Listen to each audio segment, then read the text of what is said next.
How do you think a sentient alien plastic would feel if they came to Earth and they saw like environmentalists recycling plastic? Ridiculous. Got it? It was like mic drop, but like for scientists, so like pipette drop, because I like destroyed veganism with one unrealistic, inconsequential hypothetical. Man, I'm brilliant.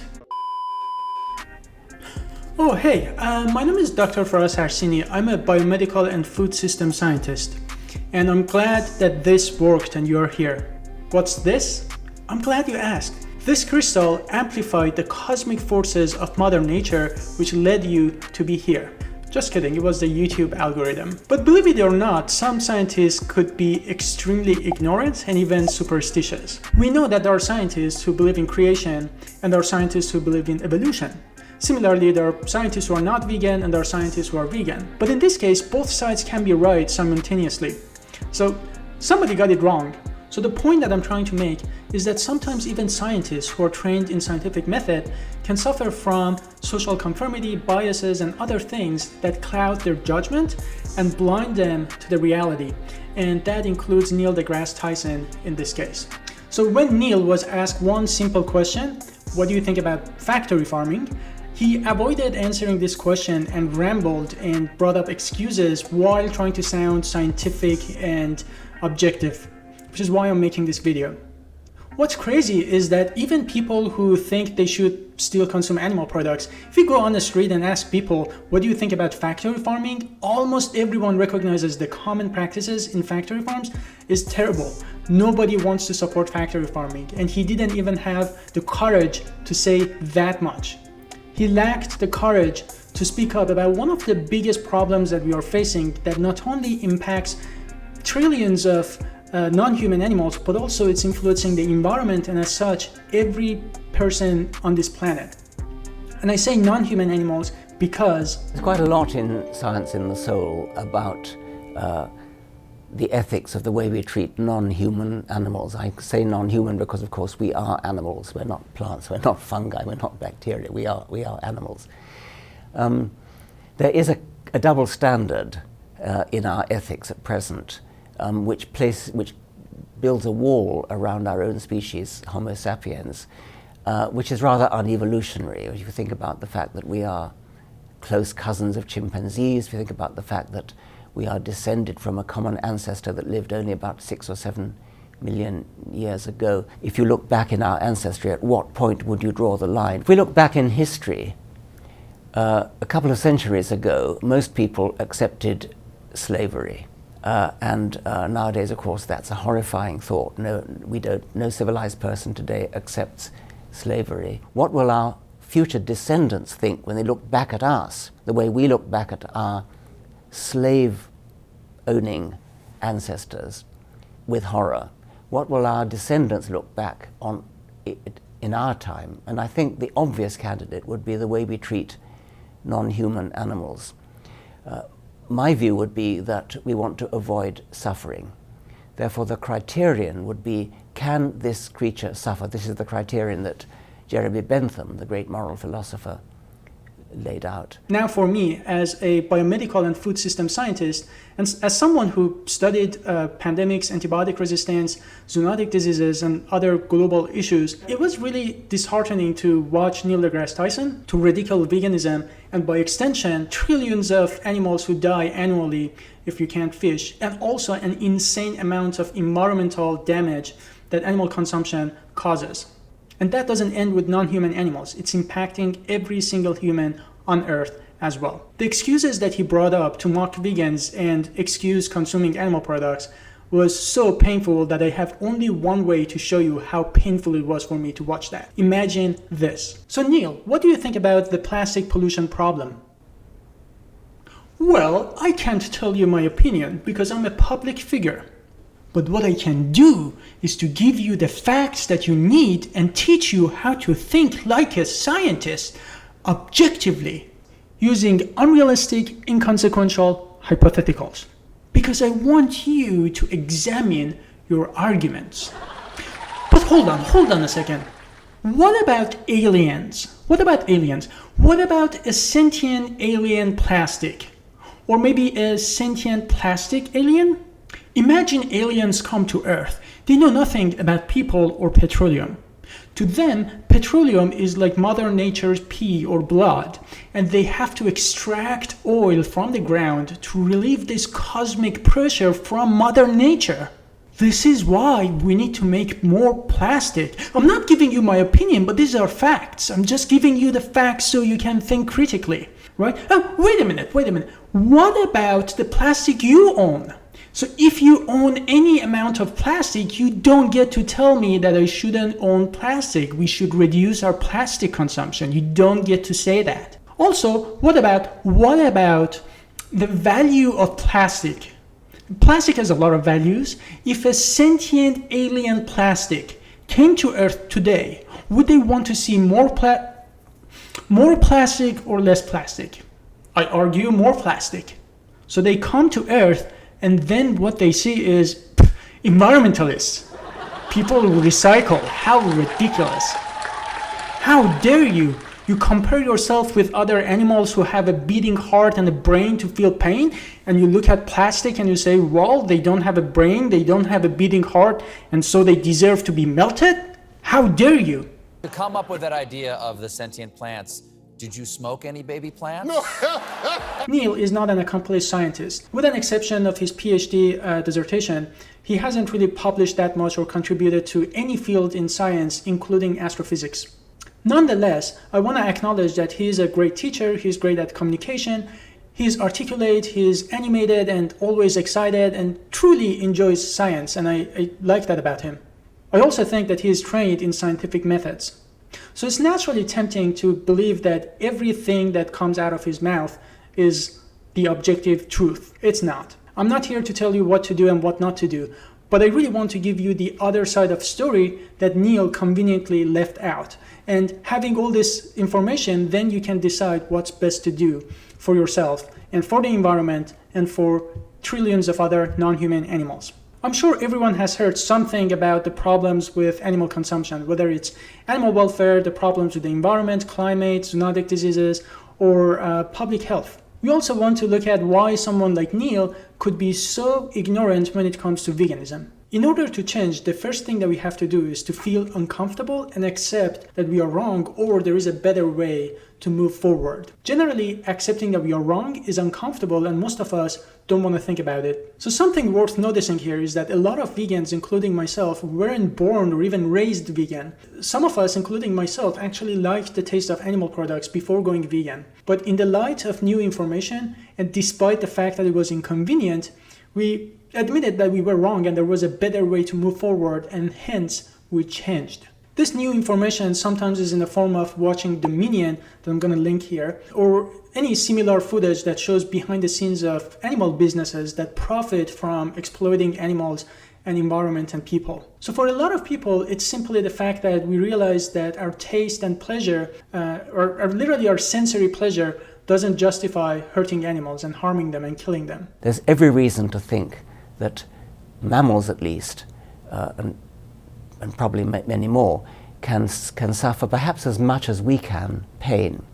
There's absolutely no reason, as far as I can see, why a non-human animal, a dog or a chimpanzee or a cow, should be any less capable of feeling pain than we can, when you think of what pain is actually doing. And actually, you can go even further than that. You might say, since pain is there to warn the animal not to do that again, an animal which is a slow learner, an animal which is not particularly intelligent, might actually need more intense pain in order to deter it from doing that again than a human who is intelligent enough to learn quickly not to do that again. So it's even possible that non-human animals are capable of feeling more intense pain than we are. For a lot of plant-based folks, it's also learning about the environmental and public health issues related to animal consumption, which is related to both factory farming or local farms to begin with, such as pandemics, zoonotic diseases, antibiotic resistance, climate, energy consumption, water consumption, plastic pollution, etc.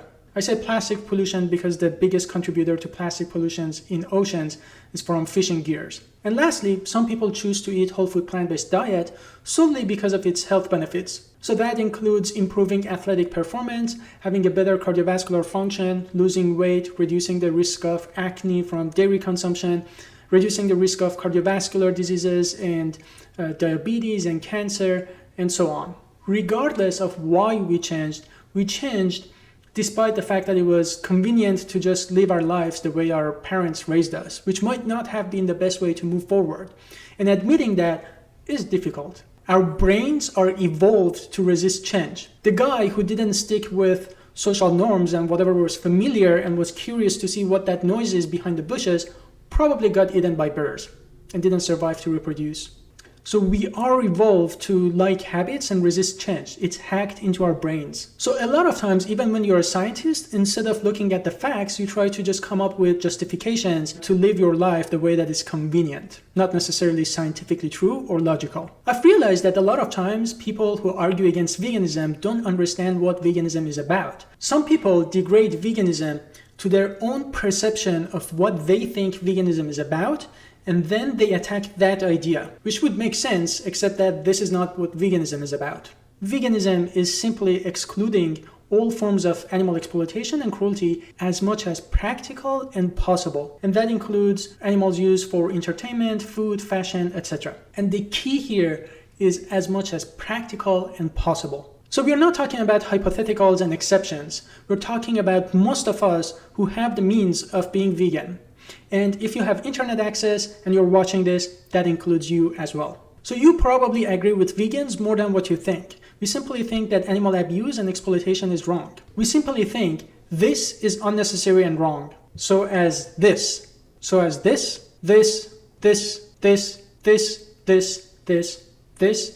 and this. Something that I would like to share with you is that when we and everyone around us consume animal products, that introduces a degree of social conformity and bias into our decisions and judgments. So can you also call vegans bias? I would like to think that we changed despite our bias.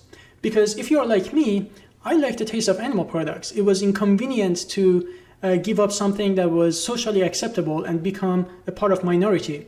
But we do that despite our bias. And after all, the way I think about this is, as we know, not that long ago, the scientists and doctors were promoting smoking. Do you remember that? Now think about a doctor who used to smoke. Then he looks at the data, he looks at the correlation between smoking and cancer, and now he's convinced that this is something terrible and he has to quit. And let's say he quits, and now he has this passion because he understands that this is killing other people and he needs to talk about it. So he goes out of his way to basically save other people. Would you call this doctor biased? I would call him a person who looked at the data and made a logical decision to make the best out of the data available to him. And when vegans passionately talk about veganism, what is the motivation behind what they're trying to do? Saving animals, trying to reduce needless suffering, trying to save the environment, reduce the risk of pandemics, zoonotic diseases, antibiotic resistance, helping the climate, conserving our environment. But let's look at the motivation on the other side. What motivates us to consume animal products? I would say social norms. It's normally acceptable. It's readily available, so it's convenient. We may like the taste and texture of the food, so we are used to it. And again, we like habits. It could be even addiction, like dairy, that has addictive compounds in it. And for some people, there is an added layer of tradition, culture, and sometimes religion. All vegans say is that none of that is a good reason, good enough of a reason to kill an animal. Okay, I have two thought experiments that can help us decide whether our reasons are logical and rational for not being vegan, or is it just a tendency for not wanting to change? One, imagine you hated the taste of meat. So we're gonna take away the factor that we like the taste of meat and animal products. In that case, would you be shoving meat in your face just because our ancestors have been doing that for a long time?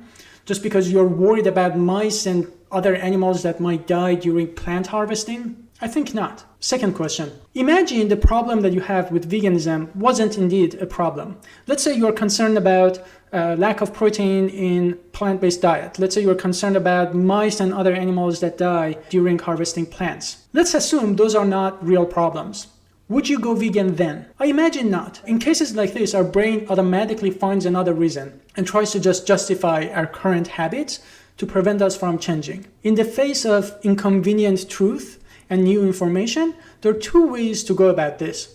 One is that we say, well, I guess I was wrong. I just didn't know any better. I want to do better. And so we move forward and we just become a better version of ourselves.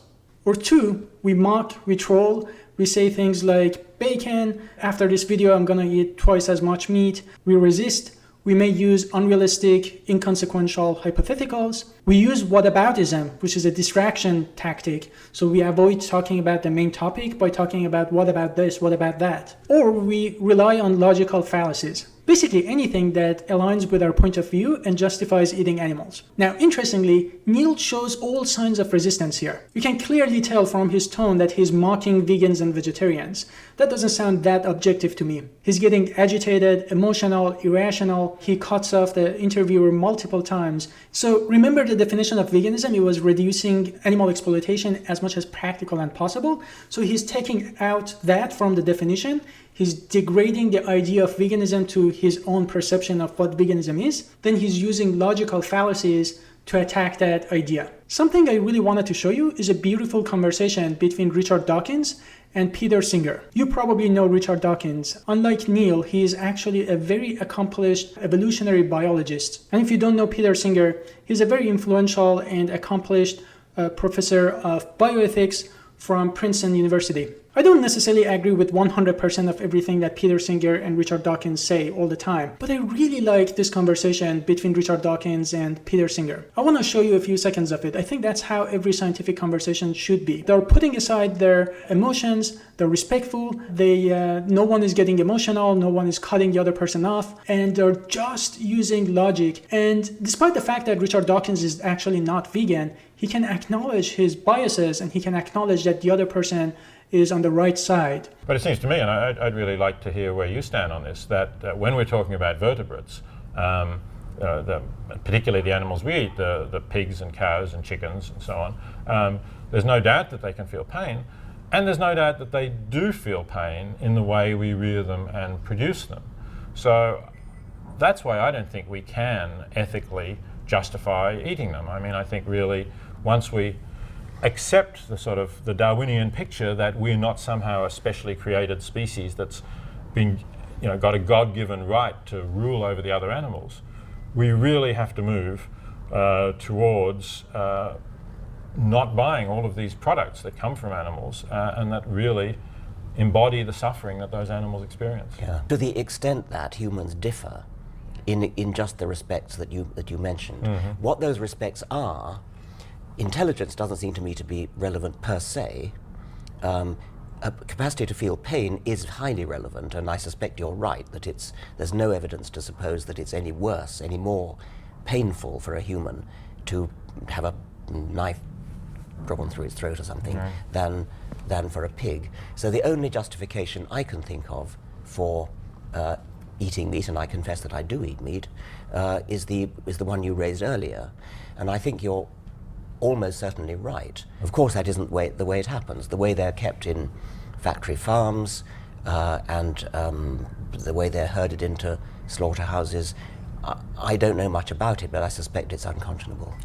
I think it is, and in a way I do think, I have to say, if you do eat meat, I think you have a responsibility to know something about it, because you surely don't want to support something which maybe not only just sort of wrong slightly, but causing really serious and prolonged suffering to beings who you agree can't morally. So I don't think we can just sort of turn our heads and say, please don't tell me about it. That's too much like the good Germans who didn't want to know what was happening to those Jews who were being. Yes, you're a much more moral person than I am, and I have to say that. So Neil always tries to paint this picture of himself as a completely objective person who is not biased and is able to give you only the facts and not his opinion. Even judges whose job is literally to be as objective as possible and only rely on facts, can rule differently depending on how hungry they are. It's called the hungry judge effect. There are different hypotheses why that would be, but you get the idea. Neil tries to say that everyone else has an agenda. I'm here, I have no agenda, just giving you the facts. First of all, having an agenda or having an opinion by themselves are not wrong. It's okay to have opinion, it's okay to have an agenda.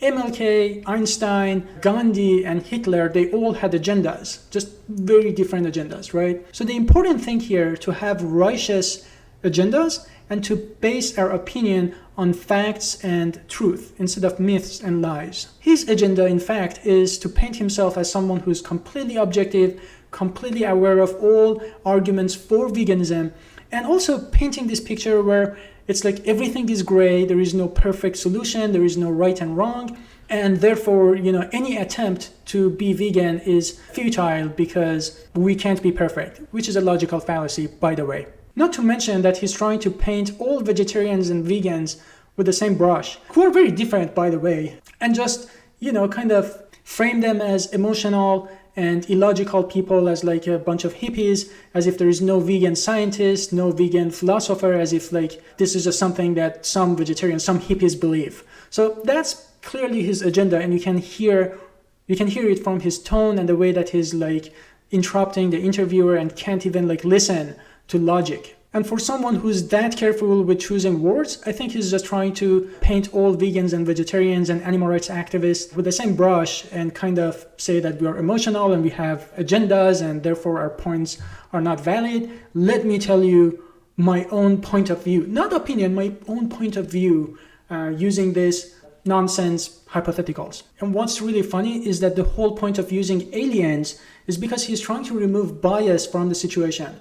But the way that he describes vegetarians from his tone, just literally like mocking millions of people, it's clear how emotional and irrational he is. Neil avoided one simple question about factory farming by saying that he's a public figure and he can't express his opinion publicly. He openly and happily expresses his opinion or point of view about God, about transgender issues, about COVID, and various other topics that are actually controversial, unlike factory farming that most people recognize. Anyone with common decency, common sense, recognizes it's wrong. I've been vegan for 11 years and I've heard a lot of arguments against veganism. What I had never heard before was a sentient alien plant. So basically, aliens come to Earth, they see trees, they see jungles, and he names one tree that he knows to just make it sound super scientific, like this. The giant sequoias in the Pacific Northwest. The giant sequoia. Then these aliens notice that if you cut trees, they die,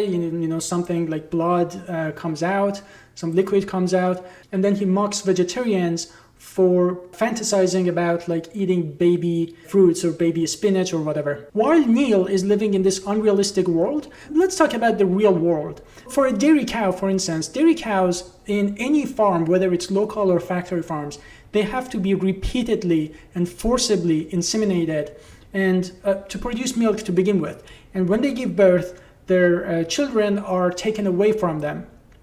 And this is very emotional for cows because they're mammals. They form bonds with their children. So the babies, if they're male, they're sold to slaughterhouses, and if they're female, they're raised to be a part of the same abusive cycle. And they repeat that so many times until these animals are so exhausted that the moment they're no longer profitable, they are also sent to slaughterhouses. So it's a cycle of exploitation and abuse that we just somehow don't think about and don't talk about.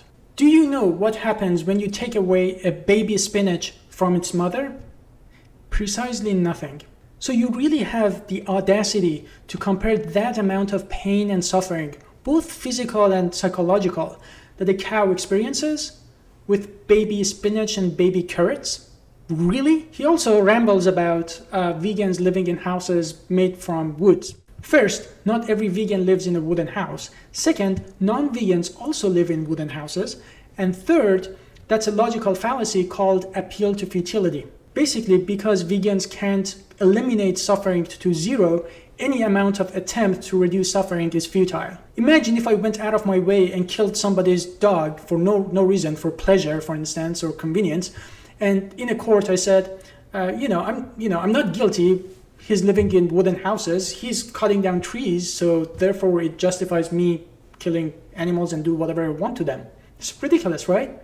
We have an expression exactly for this. Don't let the perfect to be the enemy of the good. No vegan ever claims that we cause zero suffering. That's ridiculous. But that doesn't mean that we shouldn't try to do better. That doesn't justify us raising animals and harming them and killing them in trillions just because we can't avoid stepping on ants when we walk.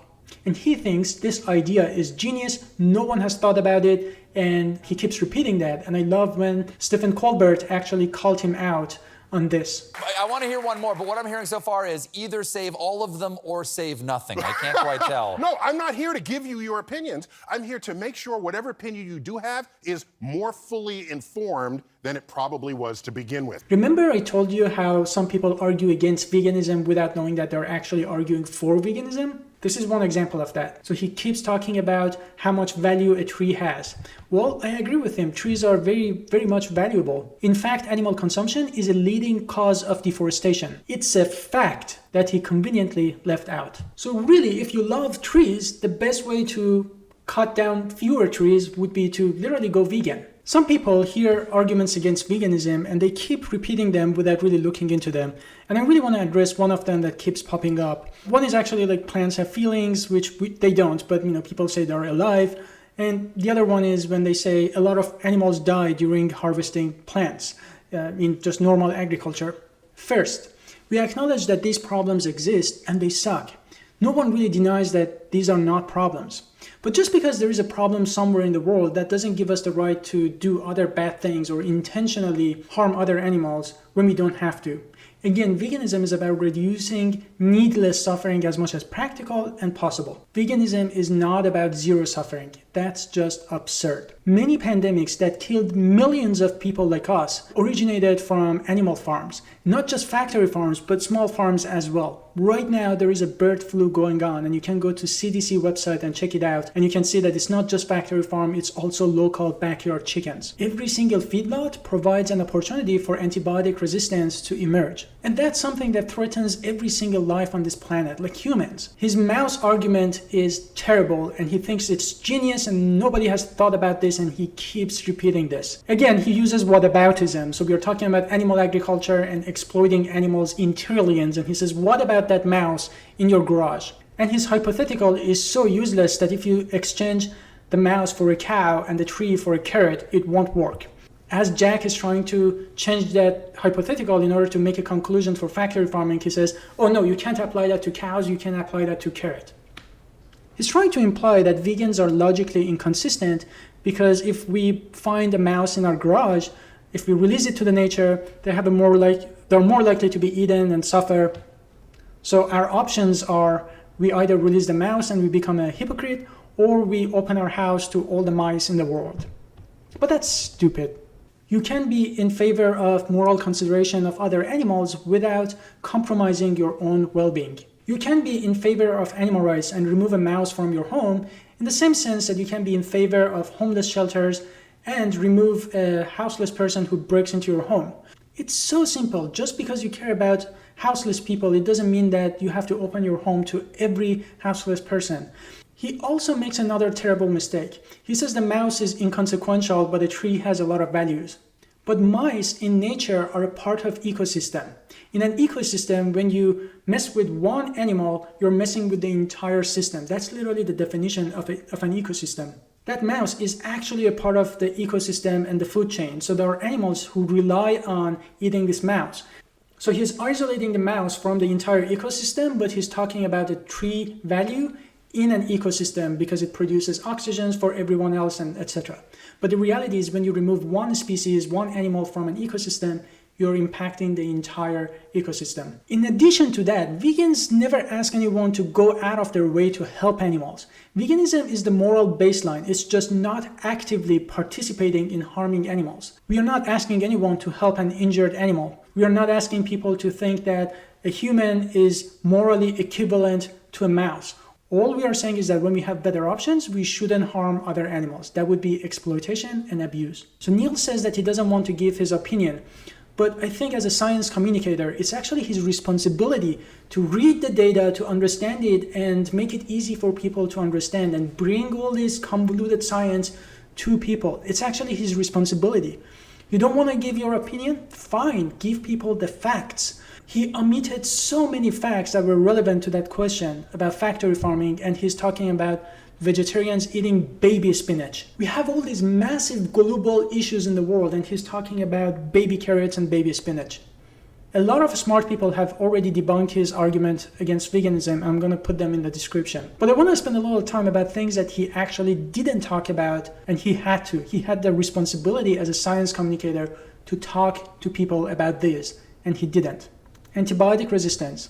So the UN estimates that by 2050, we're going to have about 10 million deaths per year due to superbugs or antibiotic resistant species. At least 70 to 80% of medically relevant antibiotics in the US and globally is used for animal agriculture. In fact, scientists in Texas took samples upwind and downwind of feedlots, and what they found out is one lot was enough for antibiotic resistant species to emerge. So they took samples from the air, and the dust in the air actually had antibiotic resistant species.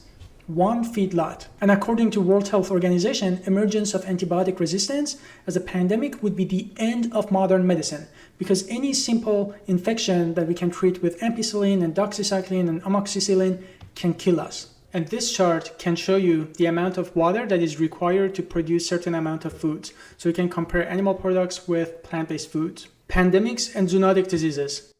According to the UN, the top 3 drivers of the next pandemics are all related to animal consumption. Climate. So overall, animal agriculture contributes to at least 25% of greenhouse gas emissions. So that includes about 12% from animals and another 13 to 14% from the land use change. It's most likely an underestimation, but that's a number that we're pretty certain about. So for people who keep talking about climate and protecting the environment, such as Bill Nye or Neil, they really have to start thinking about what we as individuals can do to not be a part of this broken food system and to reduce the load on greenhouse gas emissions. And of course, when you go vegan, it doesn't end there. We still have to vote for it, change policies, and put pressure on politicians and all that. But the change really starts from us to make the right choice. We can't expect politicians to do the right thing if we are not willing to do it ourselves.